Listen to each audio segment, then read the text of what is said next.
So more and more people are starting those anti-aging treatments earlier than ever before. But when is too early to start? Joining us to talk about it is Dr. Sabrina Fabi. And good afternoon. Thanks for joining us. Thanks for having me, Susan. Okay, I mean, can you really start too early? Are there dangers with that? You really can't start too early because you're essentially aging the second that you're born. And so unless you're in a dark room and you don't eat any food and only drink water, and even some water forms actually can age you, you're essentially aging. Well, I'm sad now.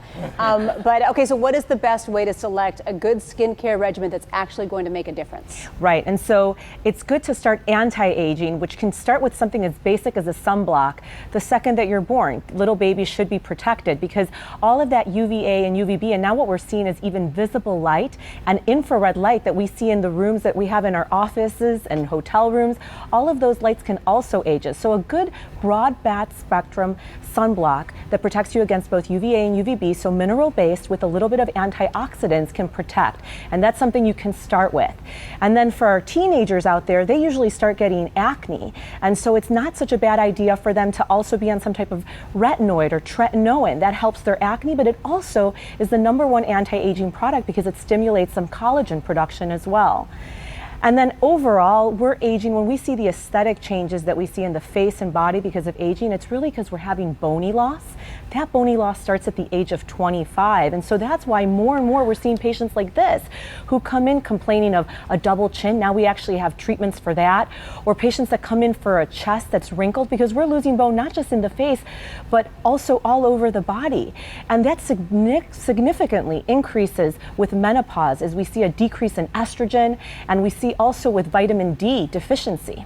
You know what my dermatologist told me, and I thought it was such a great tip too, especially since those of us are driving all the time, driving to soccer practice, driving all over the place, and we're getting those rays through the car, through the car window. Right. And she was telling me that there are cool scarves that are really thin that have the UV protection in them. Right. And you can actually really cut back on the chances that you're going to get skin damage from that. Right, exactly. So now there's even UVA and UVB protective clothing. And so what I always tell my patients is you don't wait to get a heart attack until you start eating healthy.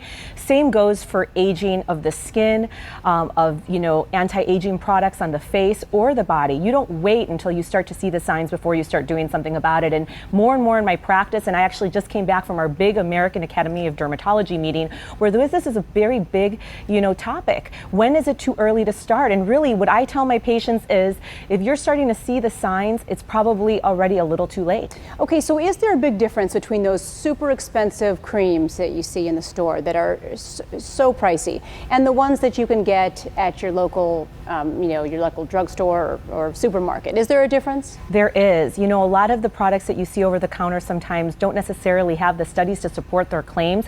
You can pretty much put anything on the labeling these days, and these regulations will become more stringent.